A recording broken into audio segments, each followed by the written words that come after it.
Hey, what's up guys? Welcome to another tutorial of PHP and MySQL series, and in today's video we are going to teach you switch statement in PHP. Without showing you the theory, I directly want to teach you this switch statement using practical.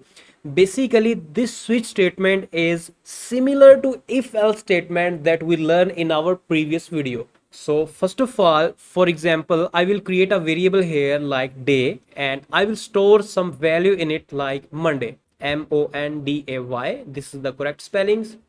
And after this, the syntax of this statement is you have to type here switch and then type here these small brackets. Inside this, I'm going to pass this variable that I have created at this position as a parameter in our switch statement. Type curly brackets, and inside this I will type my first case. Type here case space double quotes, and here I am going to type here like Friday colon, and then I will type here for suppose echo today is Friday semicolon. Then again I'm going to type here some other lines of code like a line break, and then I will copy paste this, and here I will type let's enjoy the holiday. And after this I will type here break statement. I will teach you what is their purpose, but basically let me copy this and paste this at this point, and here I will type for Monday, and here I'm going to remove this line of code and I will type here today is Monday, let's go to office for work. And in the last I'm going to type here default colon and then echo. Here I'm going to type like no matches found, and here press semicolon. First of all, let me teach you that what is happening. So first of all, let me show you its output, and then I will teach you what is this syntax exactly means. Make sure you have started your Apache server and MySQL server, but currently we only require this Apache server. When we will work with our databases, then this MySQL server will be required. And this is the folder learn that we have created in our htdocs folder, and this is the file switch-statement.php that we have created inside this folder. First of all, I will open my browser and type here localhost and learn, which is our folder name.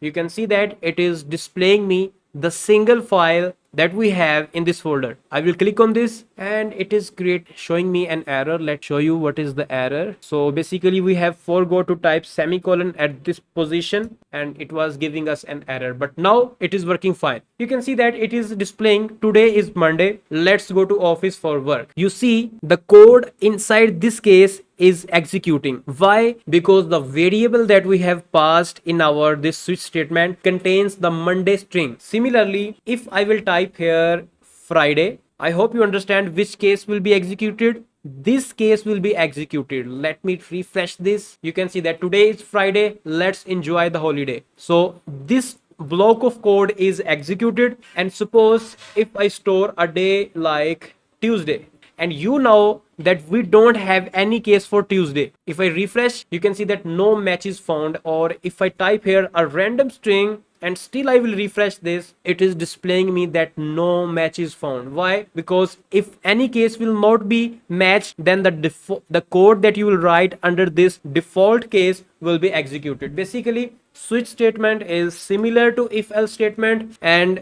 suppose if you will pass a Monday value inside this, first of all it will check either this value, I mean the value that's stored in this variable, match with this case. If this is the case, then this code will be executed. And break statement, why we use break statement? If you will not use this break statement, then it will also execute this line of code, which we don't want, because if in the beginning we found the case that we are searching for, suppose we have a Friday, suppose we store the Friday value inside our this day, and if in the beginning we found the piece of code that we want to execute it, we don't want to check the other code. So that's why we are using break statement. It means that stop executing the remaining part and just come out from this switch statement.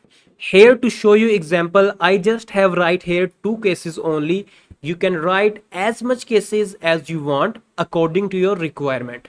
So friends, I hope you must enjoyed this video. If you have any question, you can ask us in the comment section. We will try to answer your question. And please share this video with your those friends who want to learn web development. And please subscribe to our YouTube channel. And finally, thanks for watching.